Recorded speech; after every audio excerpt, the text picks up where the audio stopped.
Please can you remind me, if you'll be so kind, staring out into space, asking God to hear my case, trying to think of all things past. How long will my memory last? With purple angel, purple angel, purple angel, you're next to me. Well, welcome everyone for joining Alzheimer Speaks today. I am thrilled that you are here with us, and we're going to have a fabulous conversation. And I will get more into that as soon as I just kind of give our new listeners a little feel for who we are and what we do. Bottom line, Alzheimer Speaks is a radio show, but it's much more than that. We provide multiple platforms from webinars and video to live speaking to blogs. Our resource website is filled with things, and our whole goal is to shift dementia care around the world from crisis to comfort. And I started this because my mom had dementia for 30 years. And so it was life-changing, and I just really felt a need for everyone to kind of come together and find those services, products, and tools and just helpful thoughts of support because it can be an isolating and frustrating journey, not only for the ones diagnosed, but for those who love and care for them as well. And so I hope you'll enjoy the show today. We have listeners all around the world. We have a fun-filled show. And our guest today is a poet, and she's going to share her experiences of walking this path with a loved one through poetry. And she's written a beautiful book that we will talk a little bit more. If you are a business, we are here to help you expand your brand footprint. So just reach out to me, and we can help increase your marketing base and increase the knowledge of your product, service, or tool that you have with our listeners. Now, I do want to give a shout out to Lisa Marie Chirico. She is doing her second annual cruise, and she does a fabulous job on this. I highly recommend her. And you can go to alzcruisetropics.com. That's alzcruisetropics.com. and find out more. She's got an event coming up next year that I think will be a lot of fun. March 1st through the 8th, she's going to be taking a Caribbean cruise for people with early to mid dementia and their care partners. I also want to give a shout out to Stall Catchers, a fun game you can play to help analyze real Alzheimer's data. Just go to stallcatchers.com. And of course, the Memory Cafe directory. If you are looking for a memory cafe, or if you want yours listed in the Memory Cafe, just go to Memory Cafe directory, and Dave will get you all set up with information there. He has not only a directory for the U.S., but he's working at other countries as well. And last, I'm just going to give a shout out. If you are in Massachusetts, I'm going to be out there November 13th through the 15th with Artist Senior Living of Reading and also of Lexington. And I would love to meet you. So why don't you come to one of those events? Or if you're in Alabama, the Alabama Cares program with the East Alabama Area on Aging is putting on a conference, and I'll be there November 20th through the 23rd. And again, it's always fun to meet up with some of our followers. So let me introduce our guest. Su Croll is a writer who lives in Edmonton, Alberta, Canada. Her father died about 6 years ago, and she published a book called Cold Metal Stairs from Turnstone Press, which is about his dementia and eventually his death. Sue has written previous books, or a previous book called Blood Mother, and that was about the birth of her children. After the book about the beginning of life, Sue never anticipated 10 years later she would be writing a book about the end of life.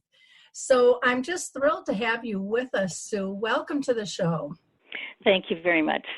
Well, great. I always, I had mentioned that your father had dementia, but can you give us a little background on that, like when you Sure. started noticing things and? Yeah, he began to have, my dad began to have memory problems and some personality changes, I guess in around 2009. And he was hospitalized and entered long-term care about a year later. And he died actually of pneumonia in 2013. Okay, great. Thanks for sharing that. That's always helpful just to have that little bit of background. Yeah. Let's talk about your book, Cold Metal Stairs. Why did you decide to write it, Sue?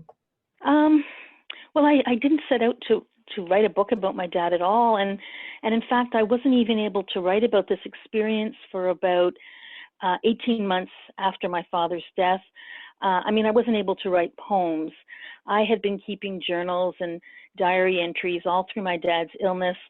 But after about 18 months, poems just began to come. And what can people expect to find in the book? Okay.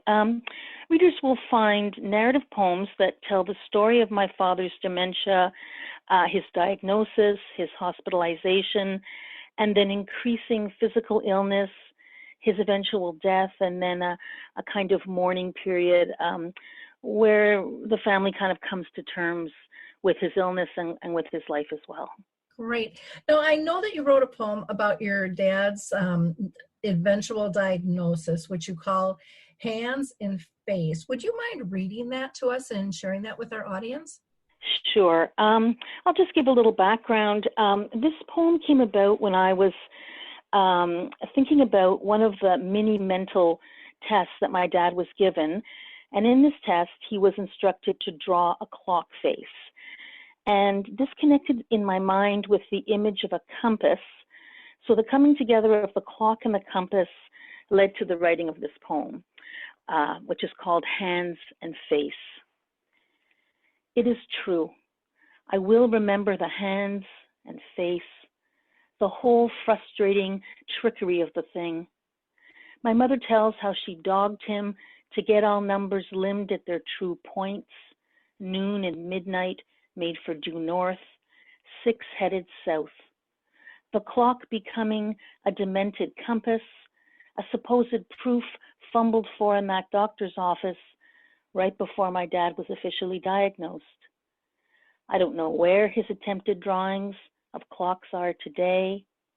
I don't know how that sudden uncertain face triggered his ragged response, 3 and 9 left off, or the hands wayward and drawn in the blank outside the clock.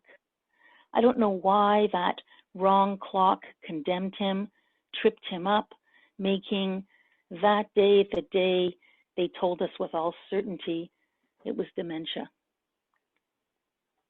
Wow, that had to really be a moment for all of you to just take in. I know when we got the diagnosis, we weren't in person. We got a letter about 3 months after my mom got tested. And needless to say, things have changed in 35 years, but that was just devastating. It was just now what? Did you get resources at all when that's one of the big complaints a lot of people have is they're not given any resources. Well, I guess we did some research on our own, and then there are associations. I guess Canada as well as the States has got Alzheimer's Society, but I guess you kind of pick through what's available. Though he did get very good care when he was eventually hospitalized, I'll say that. Well, that's good. When my mom was diagnosed, we didn't even know there was an Alzheimer's Association. We didn't know. We didn't know anything, and we really weren't given any information. We were just kind of left to fret. Wow. Now, I know with your book, the structure of it, I think, is broken down really nicely, and you've got another poem in there that I think kind of relates to kind of the major theme of your book with memory loss and things, called My Father is a Swirl of Thought. And I thought that was really a an interesting title, and just a the way you describe it is just quite beautiful. If you wouldn't mind sharing that poem as well. Sure. My father is a swirl of thought. My father is an echo of himself, entwined with memory and its loss. How can I say what I mean? My father is inside all the trees of my life, the impossible height of the world. Our old house remains, but on Google Street View, a chunk of time, a great gray blank has intervened, excavating my memory of that childhood road. The trees, cut down and replanted, I don't know how many times, weeping willow replaced with maple, and there is a fence where poplars bounded the lot, and look at all that has been replaced, erased in our imperfect memories. Wow, what kind of response do you get from people on that poem? I just think it's very beautiful and very descriptive. Well, I guess it depends on if the people who hear it or read it have had, any kind of dementia touch their lives, and then they're always affected by them. Yeah, I would imagine that's the case. Yeah. There's another one that you have in there called The Consolation of Trees. And can you tell us what inspired you to write this poem and why you feel it's important? Yeah, in my research about dementia, I read that people who have dementia get a lot of comfort from just looking at trees and have a certain fascination for trees. And also this was quite resonant for me because my dad was an arborist. So he loved and looked after trees all his life. And in fact, this poem eventually became the first poem in the book. The Consolation of Trees.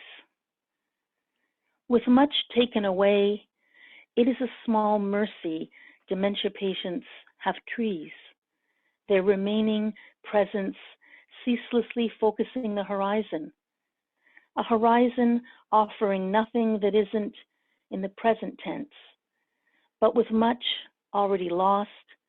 Maybe it is luck to have trees filling the sky, opulent. In dementia, the mind is drawn in fascination to trees, the late summer soothing movement the wind makes of them, that hypnotic amazement. And with much already stolen, already forgotten, there is the consolation of trees flooding the mind, the sky ceaselessly remade into a gift. Oh, thank you. That is beautiful. There were so many just gorgeous poems in your book. And as I was going through it, I noticed that you used the term dementia versus a lot of people use the term Alzheimer's. Can you explain why you chose the term dementia?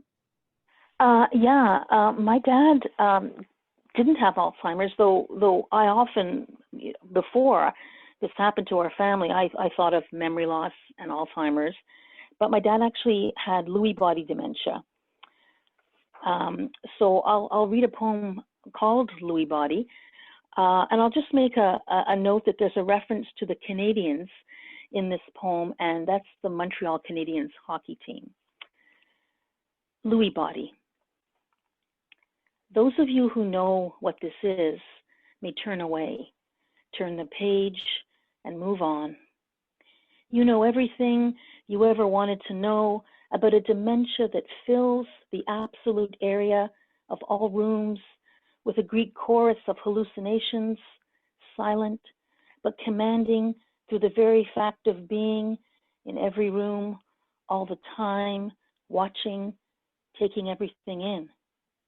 Lewy body took from my mother too. Her lunch hour became racing home to check on my dad, now wandering. Dementia took her job. It took her peace. Dementia took my father and moved him to the hospital, and he was made to know everything about waiting for a long-term bed. Lewy body dementia filled his head and took his home, took his chair, his TV, and how he used to care when the Canadians beat whomever it was they beat. Lewy body took his speech, his hands that could no longer get hold of anything.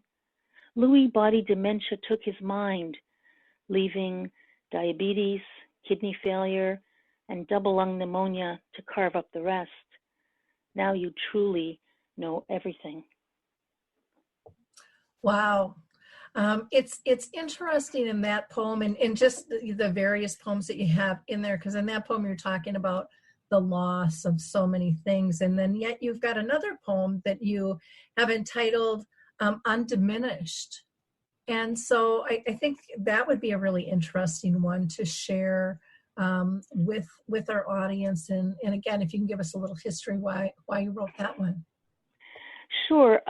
In this poem, once we knew what Lewy body was, I tried to envision or understand some of these hallucinations that he had, and which he tried to describe to us when he could still speak.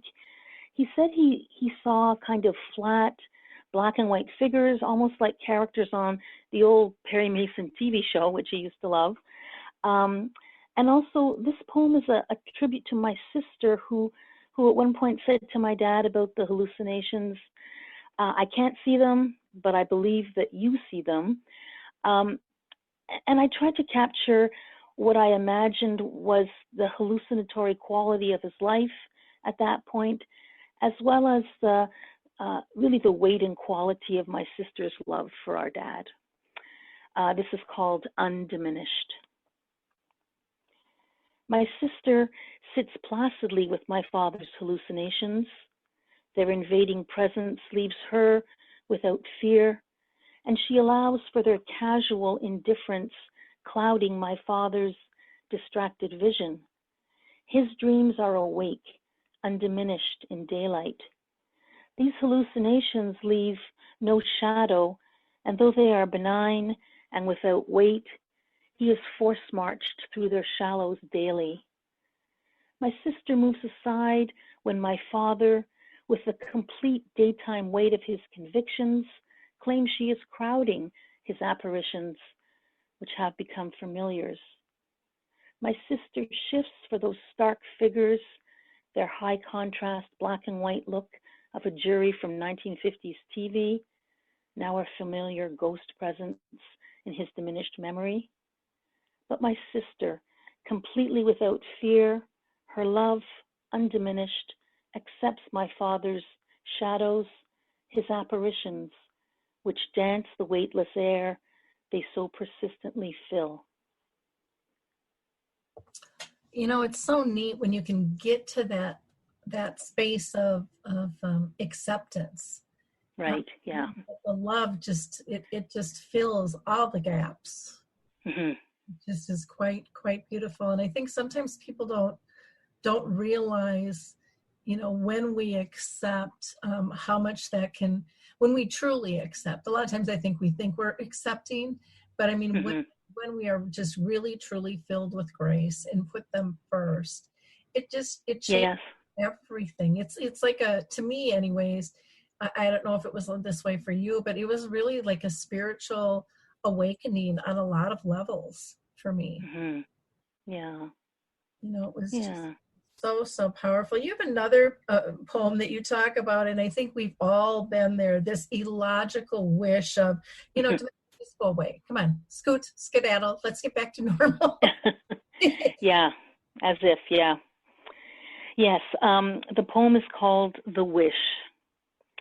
The wish is that you can snap your fingers, play a single sharp note on the piano, say a magical word, find a miraculous potion or pill, and the clouds, the blur, the slack, hollow face will clear, quicken, come into sudden certain focus, and the personality, the person, it wouldn't be a reach to say soul.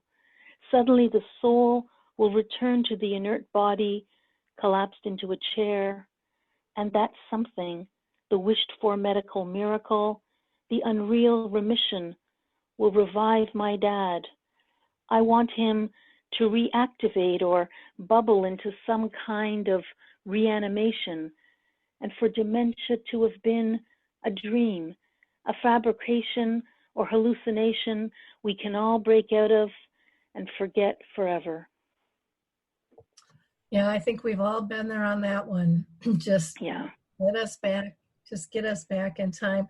You also wrote one about your father in long-term care that was called Present Continuous, and I think we all have such fear of placement, of going back on maybe a promise that we would never do that and things. Yeah. If you wouldn't mind sharing that one as well, that would be great. Yeah, and I'll just give a little background as well. In a previous poem I read, Lewy Body, I write about how my father had to wait for a long-term bed, and he eventually got one in Canmore, Alberta, where my parents lived and where my mother still lives.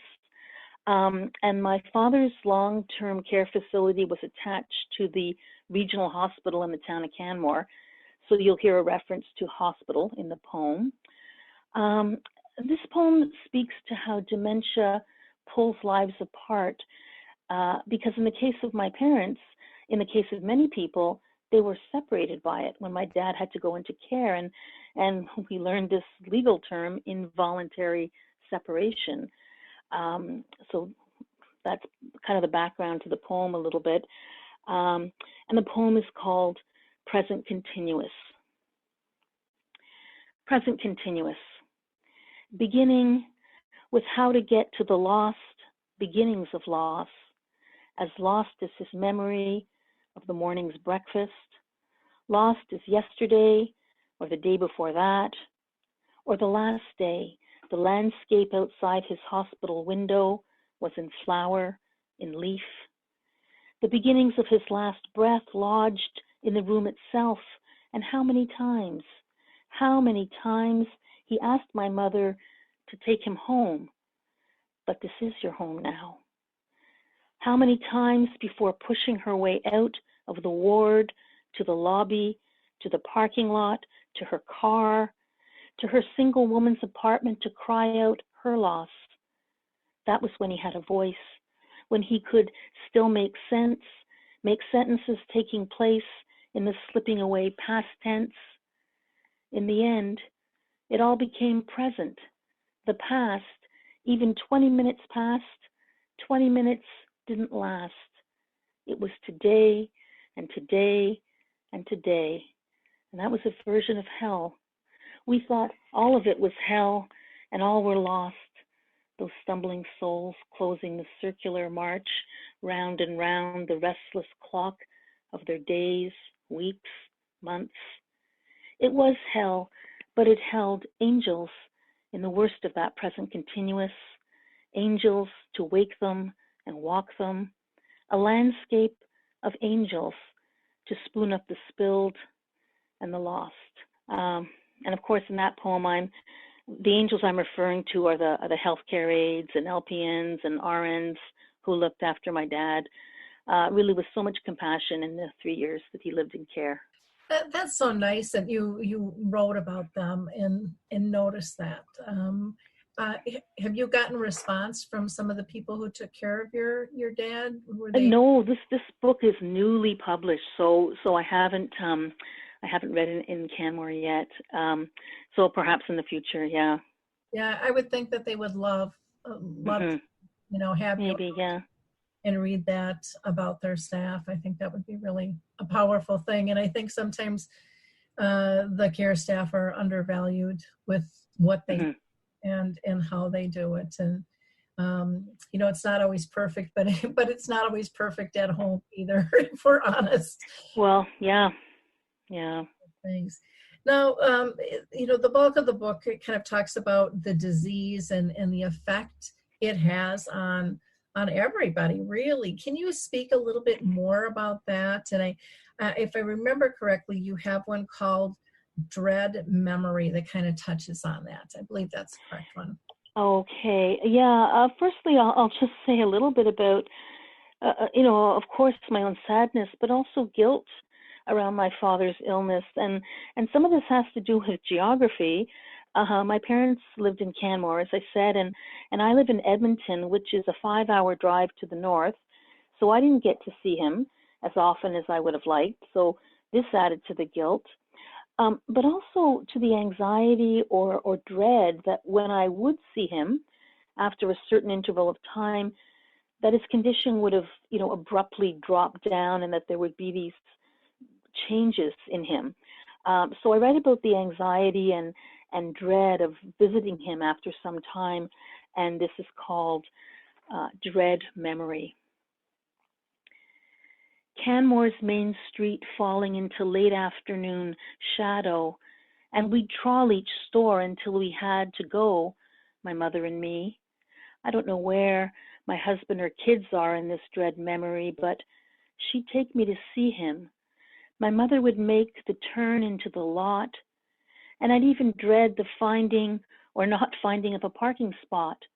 I'd look at the lot, the pavement, the street, the town all around me and think, I'm in the mountains. I'd always think that in Canmore, the bulk of mountains across the skyline, robbing the light. I'd feel so much rock and loose stone and scree everywhere, at the edges of roads, pouring down ridges, even pebbles embedded in the grass beside gas stations, the gray edges, the chips, the dust in the air of this mountain town where my father was living his last days.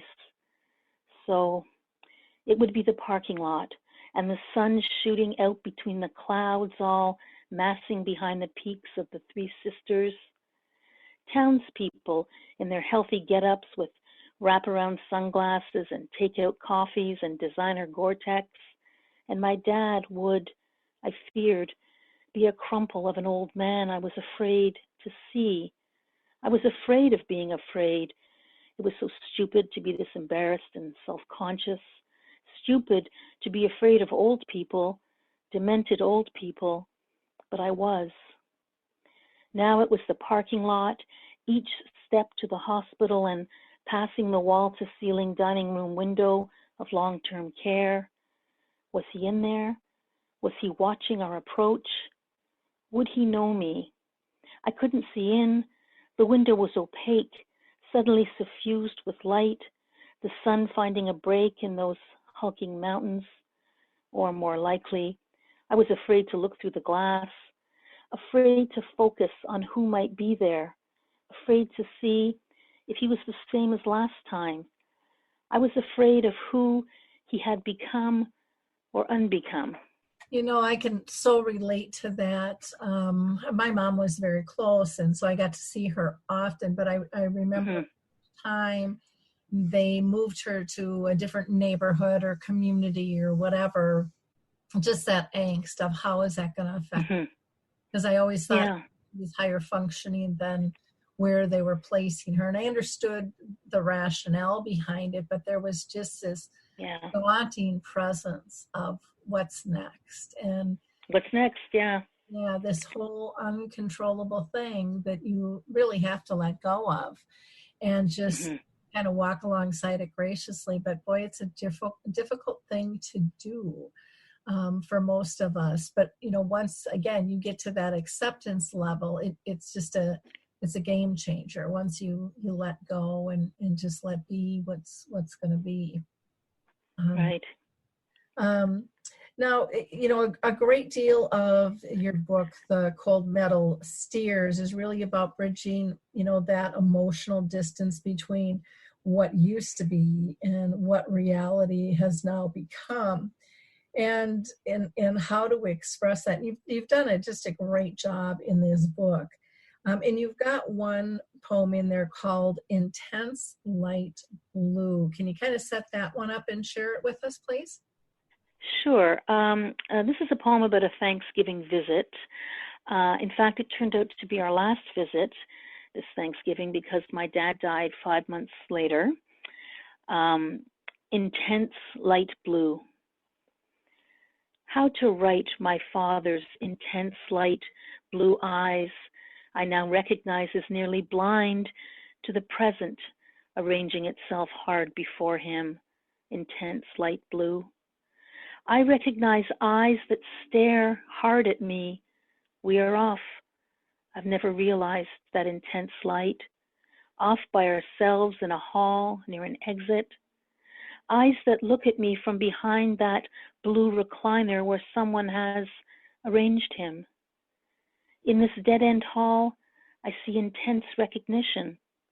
This Thanksgiving, he will look at me, look hard. He tries for casual and pulls one leg up to cross. This visit, he will stare at me like he knows me, crosses one leg over the other in his chair, almost casual, yet nearly blind to his living loss. Is it shame he feels when he sees me looking as he tries hard to arrange what is left of his life?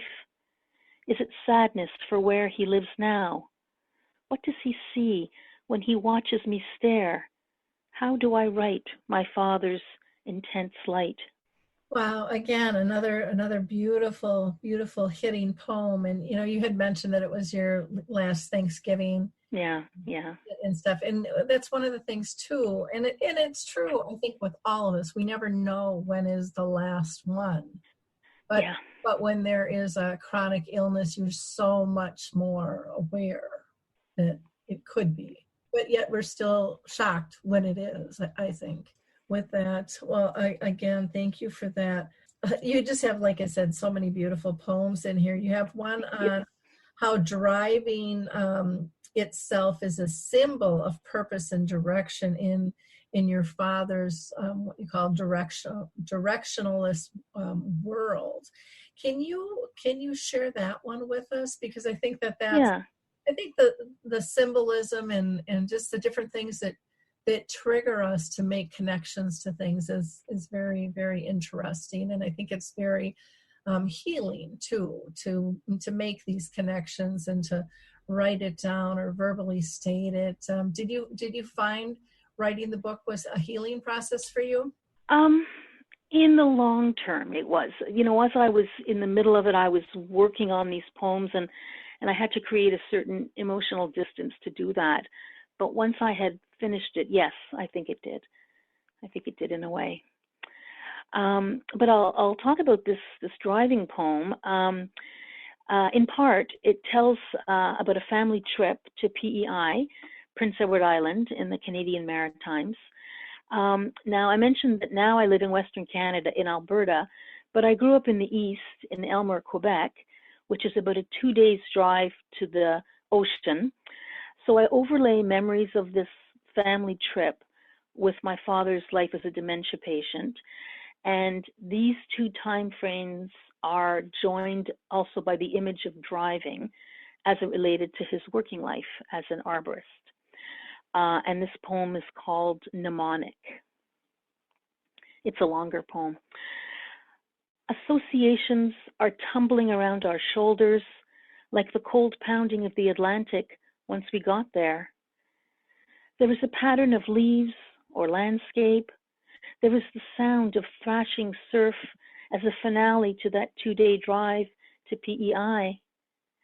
There was the map of the Maritimes spread across our knees in the back seat of the station wagon, that long run up the St. Lawrence, past Quebec City and Rivière-du-Loup, camping in a field that first night. He used to make up math puzzles with the odometer. He used to hold strings of numbers, miles of blacktop in his head, looping scrolls of landscape, sky, and more road rising up in the hours of highway driving. Retention or retrieval is what we want, some spell, some combination of special words that will unlock him. Aide memoire. Pushing up beside the St. Lawrence, the turn at Rivière-du-Loup, the blackness of those nighttime woods where we set up camp.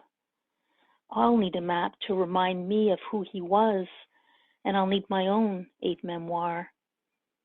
How memory is a device, a whispered pattern of wind, how memory is the movement of leaves overhead, shushing together in the breeze. A line of poplars becomes a fortress, a fence, and a shelter. The remembered pattern leaves made against the sky in summer, a shuffling and arranging of recollections like cards, like snapshots flickering and running together so rapidly in sequence, they create an afterimage of motion, a kinetoscope of remembering. A mnemonic is a tool to remember facts or large amounts of information. Mnemonic is the ability to retrieve facts. He needs a retrieval system. What day it is, where he lives, why he is spoon-fed, how he got here, when he can or cannot leave. A dementia ward is a fortress and a shelter. If only he could remember the shape of the linked halls and what a door actually means. What is locked? What is unlocked?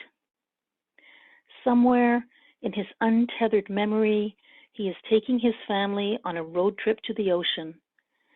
Somewhere in his mind, he is driving, getting behind the wheel, driving to work.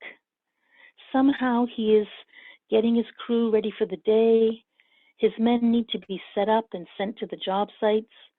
His men need to be told which trees need trimming, transplanting, which need to be taken down. If he could find the muster point, he could drive there.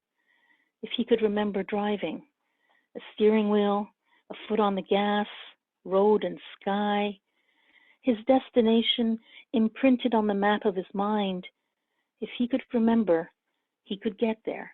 Oh, again, another beautiful one. And it's, I love how you pull in the history of who he was all his life, and who he probably... Well, right, because he's not just his illness. He is his own history and his whole past life before illness. Exactly. And I think so often people forget the importance of those things and just the triggers that they can pull out of people at times. I remember my mom struggling one time to be lifted in the Hoyer lift, and she was just horribly frightened. And the staff was like, "Dorothy, just bend your knees and hold your arms out straight, and we're going to push this button, we're going to get you up." And she's got the ropes around her wrist and the big around her back, and she was cussing them out, up one side, down the other. And the two were just kind of ping-ponging back and forth, saying, "It's okay, we're just getting you down to lunch to see your friends." And this particular time I was standing outside the door. This is when my mom had moved to the lowest functioning unit, which of course isn't what the community calls it, but that's what the family knows it is. And, right. Yeah. I stood outside that door just bawling and just praying. My stomach was just twisted, thinking it's so unfair for her to feel this pain and this fear. And, there's got to be a way around this. And I wiped my eyes and I pushed open the door, and my mom's beet red face is still screaming at them, and the staff are again just not reacting to her at all. And all of a sudden I felt this arm go around my shoulder, and I hear my dad whisper in my ear, "Ask her to go water skiing." And I looked at the empty bed next to my mom, thinking I'm having a nervous breakdown. That bed's and I realized I have nothing to lose. So I stepped up to my mom, and I just, with a big smile on my face, said, "Mom, do you want to go water skiing?" And she instantly changed from seething mad to this face of joy. And she said, "Well, yeah." And so I did pretty much the same commands. I said, "Knees bent, arms straight." And I said, "Hit it," for them to push the button. And she rose up with this gigantic smile on her face, and her hands were curved around a tow rope that wasn't there. And asking her to go water skiing, using that history, worked so her previous true life, worked for months and months. And then we would have these conversations of all these other things, and it worked because, again, Dad taught everybody how to water ski with those 3 commands. And so it was just wrote in her mind. And I would come and visit, and we would talk about water skiing, and, you know, did she go barefoot? Did she, you know, slalom? Did she drop one? Did she spray somebody? Did, you know, all these different tricks and stuff.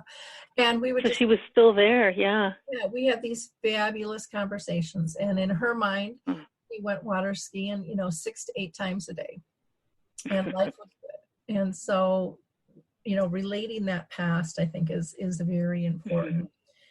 You also wrote a poem about your mother, called My Mother's Voice, that just highlights really the struggles that she went through, and the emotional devastation that this had on her, you know, as a spouse. And I think a lot of our listeners will really relate to this as well, if you don't mind sharing. Yeah, this is a tribute to my mom, who was my father's caregiver, primary caregiver, before and after he was hospitalized. But in this poem, I write from her point of view. So from her point of view, the story of my father's illness, his decline, and long-term care. Another longer poem, My Mother's Voice. He was agitated. He said he had to go to work. The doctor said, "We'll put him in the hospital to do tests." The doctor made phone calls, admitted him. "When can I take him home?" That was my question. "You can't," said the doctor. "This is the beginning. He's not going home." That was July 21st, 2010. "When are we going home?" he'd ask. "Soon," I'd say. You don't know what it's like when someone is lost like that. I can still see so vividly that pullover sweater, dark gray with some details, some pattern. I came home on my 45-minute lunch break one day, and he wasn't there. I had given him a road map. I said, "You go out the door, lock the door, go right until you come to the elevator. Go down to the main floor where the doors open into the lobby, take a right to the gym." I was constantly worried. He hadn't wandered much before. He slept a lot. I was always trying to protect him. It was a daily thing. I always had one ear open. We had no name for what was happening to him. From June 2009, he wasn't right. I cared for him at home for a year. The doctor said, "You can't do this anymore." "Yes, I can." "No, you can't." I play that movie over in my head all the time. He was found wandering on Kananaskis Way, wearing that patterned sweater. "Where were you going?" I asked. "To work," he said. When he was first admitted to the hospital, I got a call from a nurse. "Can you come over to calm your husband down?" He had picked up a walker and slammed her across the knees. They gave him a sedative. This is the beginning. He's not going home. He was sullen, maybe confused. I can't know what his emotion was. I was just aching for him. I spent most of my time with him. "When are we going home?" he'd ask. "Soon," I'd say. He was in acute care from July to December 2010. He was in long-term care from December 2010 until his death, March 4th, 2013.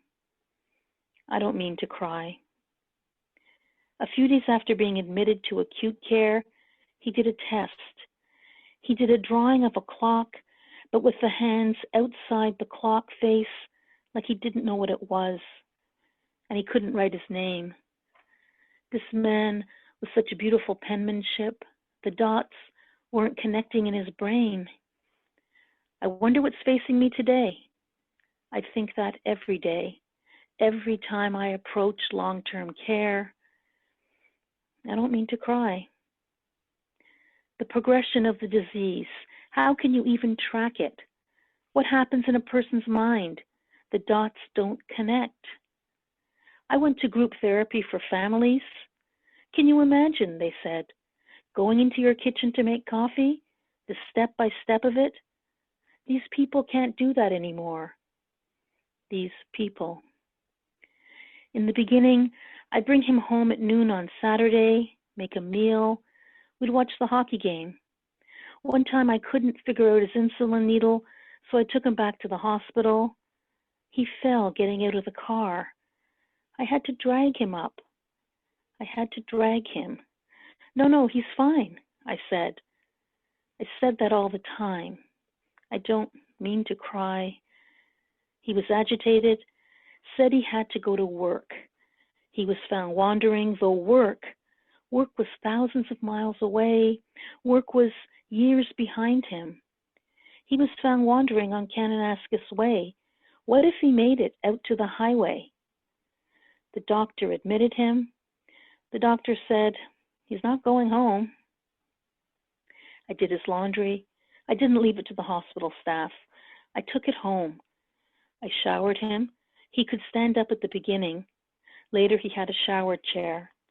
I'd wash him, dress him, feed him. I had to. This is what I do, I said. He was my husband. I did what I had to. Wow. I don't know how you read these. I would just be tearing up constantly. Yeah, it's an emotional poem. Yeah, it really is. It describes so many things that people go through. It's again, beautifully done. You have a couple of poems that you talk about releasing the ghost, at the end of your father's life. And yes. And, I think, again, this end of life journey is just, even more intense than during, I think, for many people. So can you kind of set up releasing the ghost and share that with us? Yeah. As you said, a sad but undeniable fact is long-term illness wears you down.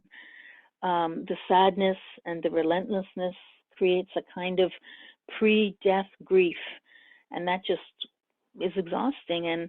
And sadly, my father began to become a ghost for us long before he died. And so this poem is called Releasing the Ghost. When my father goes, he will release us from the ghost he has become, a mad apparition of loss whose relief is death. He can't talk or feed himself, can't walk unaided, and I must rail against my guilt, my shame in writing, in showing how dementia is devouring him, remaking him into a frail shade, escorted to the John down the hall, a healthcare aide at either elbow. The refrain being how dementia is sucking back the last bone and skin and guts of him, leaving a sad paper shadow, a faulty, flimsy copy to escort us in grief, dovetailing into guilt, at how we long for my father's death to relieve us of his pain and the ghost he has become. That's a tough one, because a lot of people will go, how could you pray, for his journey to end? Yes. But yet I think it's, and you can't judge anybody's journey, but, when you're dealing with a chronic illness and the pain is heavy on all sides, I think it's quite common. I think not everybody's willing to talk about it, but those thoughts, I think, cross people's minds. And I think it's okay to say. And some people, put it in their healthcare declarations. Yeah. I don't want to live that long. I would rather go out sooner than later than to be in pain or cause others pain. And again, there's no judgment in that. I just I think it's I don't think that our emotions are logical. It's illogical. You don't want your father, you don't want your loved one to die, but you don't want this to be their life, and it's illogical, and there's no way out of it. Yeah. You're just kind kind of spinning around with it all. That's for sure. Yeah. Yeah. For sure. Now you have another one Right. that's called Wanting the Call. If you don't mind setting that up. Yeah, that's even more explicit, and I guess in this poem I felt I needed to speak to a certain truth about long-term illness, especially dementia. You love the person, but you watch pieces of them die off right in front of you incrementally, and you watch their, in my father's case, silent suffering, and you suffer as well, and you can't help but wish that that would stop. And it's not sentiments to be proud of, but it's a kind of truth. So I wrote this poem called Wanting the Call. I want the phone call, annunciation, an end to suffering. I want the call so we can have him as he lives in us, in our memories. I want my father's death completed.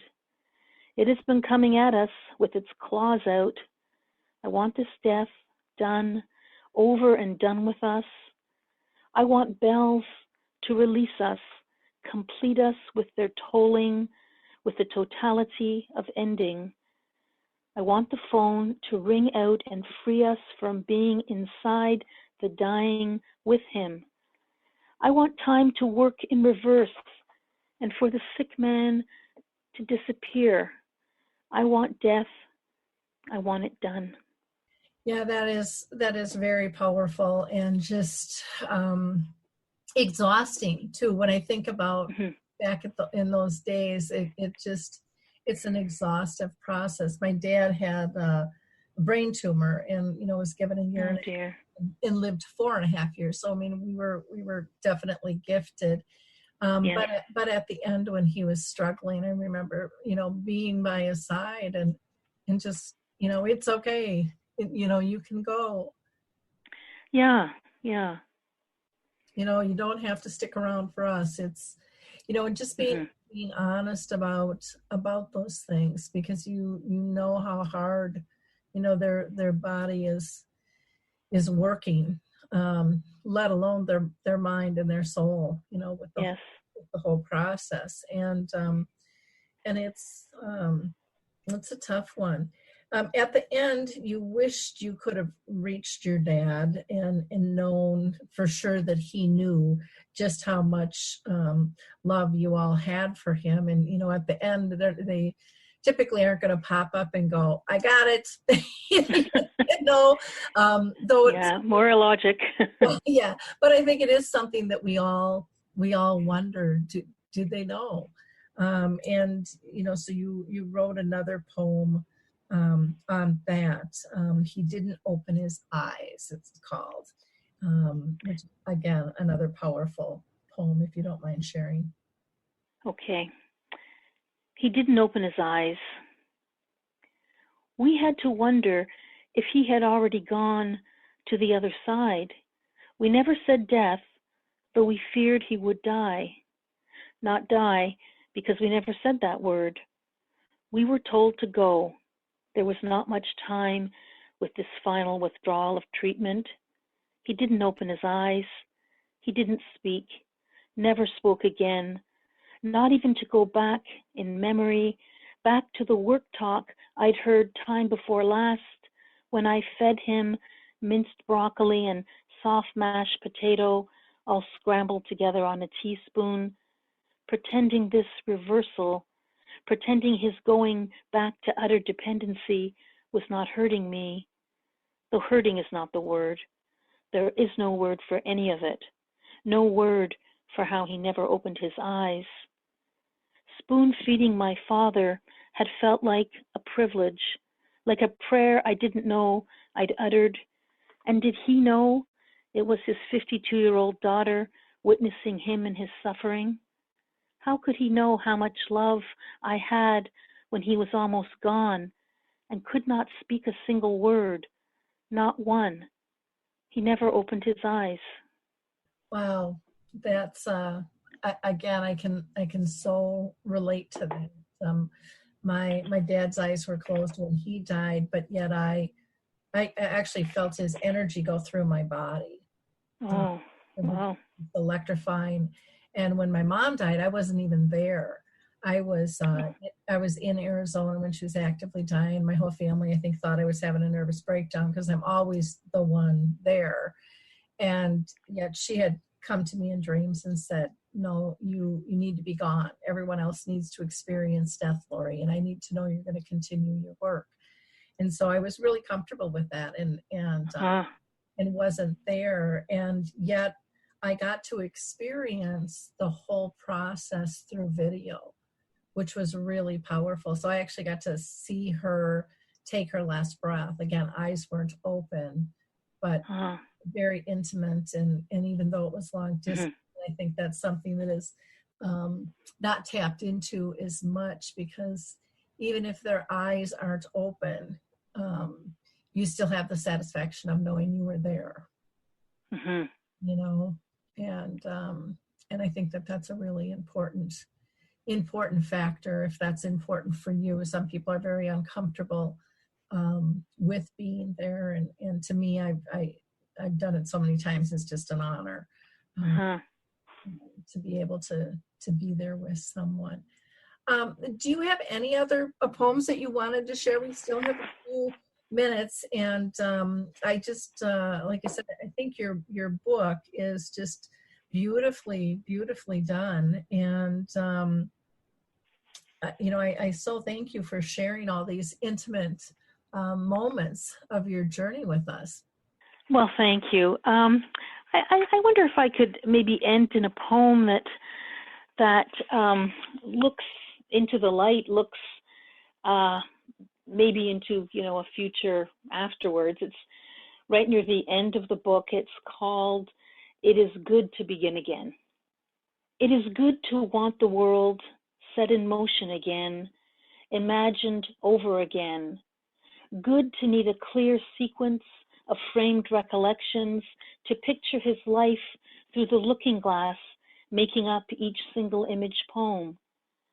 It is good to assemble poems that are miniature engines, small, smoking, rattling machines built of language, resetting the clock of the world with words.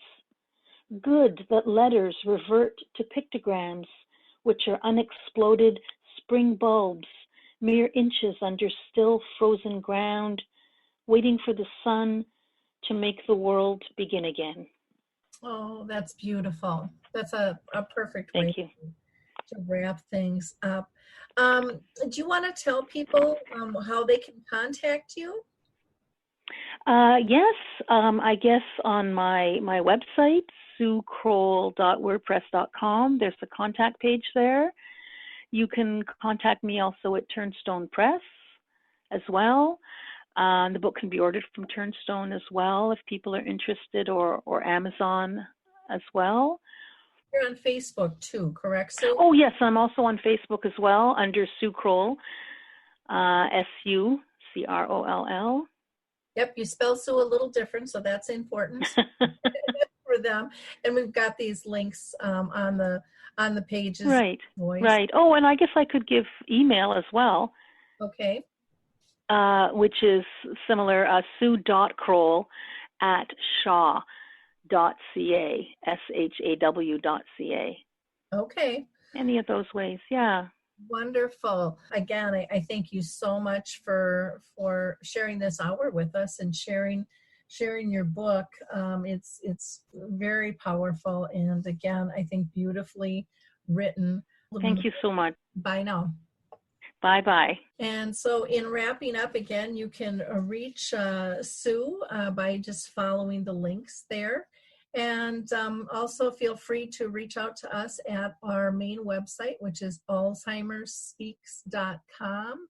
That's alzheimerspeaks.com. From there, you can get to our radio show. You can get to the blog, our Dementia Chats videos, our initiatives and projects page, and so much more. If you're looking for a keynoter or a trainer or consultant, please reach out to me that way as well. And in the meantime, have a wonderful week. We'll talk soon. Don't forget to hit subscribe and share. Bye-bye. Hey everybody, Jared Sebestier, host of Retire Repurposed. This podcast is dedicated to help people transition into fulfilling and purposeful retirements. Retirement is a big life change. In fact, the two most dangerous years of a person's life are the year they were born and the year they retire. Few people can just flip the switch from working a career 30 or 40 plus years, retiring on Friday without methodical steps to living what we call a repurposed retirement. To listen now, search Retire Repurposed on your favorite podcast platform, Senior Resource, or Life Audio.